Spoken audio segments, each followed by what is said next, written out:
రైతు ఏడ్చిన రాజ్యం ఎద్దు ఏడ్చిన ఎగుసం బాగుపడినట్లు చరిత్రలో లేదని రైతును రాజును చేసేందుకు రాష్ట్ర ప్రభుత్వం కట్టుబడి ఉందని రామగుండం ఎమ్మెల్యే రాజ్ ఠాకూర్ పేర్కొన్నారు. పెద్దపల్లి జిల్లా బసంత్ నగర్ ఐకేపీ సెంటర్ ను అధికారులు పార్టీ శ్రేణులతో కలిసి ఆయన ప్రారంభించారు. కొట్లాడి సాధించుకున్న తెలంగాణలో రైతు వివక్షకు గురయ్యాడని కాంగ్రెస్ పార్టీ రైతులను ఆదుకునేందుకు సంక్షేమ పథకాలను ప్రవేశపెట్టిందన్నారు. వ్యవసాయాన్ని ప్రోత్సహించేందుకు ప్రతి గింజను ప్రభుత్వమే కొనుగోలు చేస్తుందని, సన్నవడ్లకు 500 బోనస్ చారిత్రాత్మక నిర్ణయమన్నారు. రైతు ముఖంలో చిరునవ్వు ముఖ్యమంత్రి రేవంత్ రెడ్డి లక్ష్యమని ఎమ్మెల్యే చెప్పారు. రైతులకు 2 లక్షల రుణమాఫీ ఇచ్చిన ఘనత కాంగ్రెస్ పార్టీకే దక్కుతుందన్నారు. తెలంగాణను దేశానికి రోల్ మోడల్ గా మార్చేందుకు రేవంత్ సేన పనిచేస్తుందని ఎమ్మెల్యే చెప్పారు. రాష్ట్రంలో ఎన్నడూ లేని విధంగా కొలువుల జాతర నడుస్తోందని, ఏడాదిన్నర కాలంలో లక్షల ఉద్యోగాలిచ్చామన్నారు. వ్యవసాయాన్ని ఆదుకునేందుకు యువ రైతులకు అనేక రాయితీలు ఇస్తున్నట్లు ఆయన గుర్తు చేశారు. ప్రభుత్వ పథకాలను సద్వినియోగం చేసుకుని ఆర్థికంగా రైతు ఎదగాలని ఎమ్మెల్యే రాజ్ ఠాకూర్ ఆకాంక్షించారు. రాష్ట్రంలో ఆదర్శ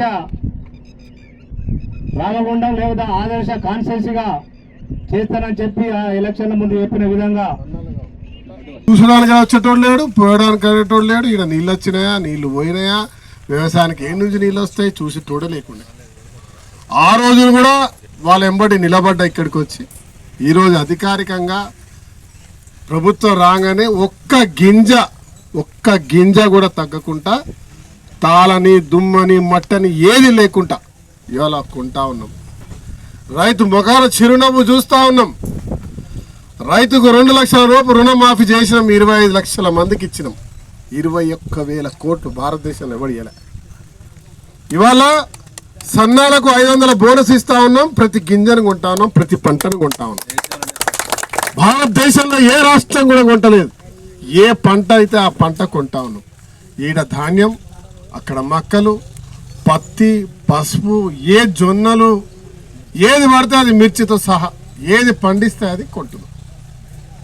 తగిన గిట్టుబాటు ధర ఇస్తా ఉన్నాం, కొంటా ఉన్నాం. ఇవాళ ఇవే కాకుండా 6 గ్యారంటీల్లో 5 గ్యారంటీలు పూర్తి చేసిన ఇవన్నీ అదనంగా చేస్తూ ఉన్నాం. ఇవాళ బస్సు ఉచిత ప్రయాణమేమి మహిళలందరికీ, ఇవాళ మహిళలను కోటీశ్వరులు చేసే కార్యక్రమం 1,00,000 కోట్లు రుణాలు ఇచ్చి వాళ్ళే సొంతగా ఓనర్లు అయ్యేటట్టు చేస్తున్నాం. పెట్రోల్ బంకులు ఇస్తున్నాం, పవర్ ప్రాజెక్ట్ పెడుతున్నాం, బస్సులు ఇచ్చినాం, ఈ ఊరికి కూడా ఇచ్చినాం. ఇంకా అలర్ట్ కాలే. ఇవాళ ఐకేపీ సెంటర్లు కూడా వాళ్ళతో నడిపిస్తూ ఉన్నాం. దాంతోపాటు ఇవాళ 10 లక్షల రూపాయలు ఆరోగ్యశ్రీ, ఇందిరమ్మ ఇల్లు. పేదలు ఉంటాయి ఈ ఊర్లో కూడా. నేను చెప్తా ఉన్నా సర్పంచ్, మాజీ సర్పంచ్ అధికారులకు చెప్తా ఉన్నా. ఇవాళ ఇంటికి ఒకటి కూడా రాసుకున్నాడు, ఏ ప్రభుత్వం అవుతుంది కదా ఇవన్నీ అప్లై చేసుకోరని చెప్పారు. నేను చెప్తా ఉన్నా అలాంటి వాళ్ళకి ఇచ్చేది లేదు. ఎవరైతే నిజమైన నిరుపేద ఉంటాడో ఈ తమ్ముడు పోతాడు అక్కడ, అన్న గుడిసె వేస్తుంది ఇక్కడ ఇవ్వాలంటే అక్కడనే ఇస్తాం. వాళ్ళకి చెప్తా ఉన్నా వర్షాకాలం లోపల ఇల్లు కట్టండి, స్టార్ట్ చేయండి. అన్ని అధికారులకు కూడా చెప్తున్నా ఇవాళ నుంచి పర్యవేక్షణ చేయండి. మా నాయకులు ఇంధనమ్మ కమిటీ ద్వారా నేను కూడా స్వయంగా అక్కడికి వస్తా. దాంతోపాటు మీలాంటి యువకులకు ఇవాళ యువ వికాస్ పెట్టినాం. 50,000 నుంచి 4 లక్షల రూపాయలు సబ్సిడీ. ఇవాళ 60,000 మందికి ఉద్యోగాలు ఇచ్చినాం కొలువులు ఇవ్వంగా. ఇవాళ ఇంటికొకరికి యువ వికాస్ ఇస్తా ఉన్నాం. దయచేసి అందరు అప్లై చేయండి. మీ కుటుంబ సభ్యుడు రాజ్ ఠాకూర్ ఉన్నాడు, మీకు సహాయం చేస్తాడు. మీ సొంత కాళ్ళపై నిలబడే కార్యాచరణ చేయండి. ఇవాళ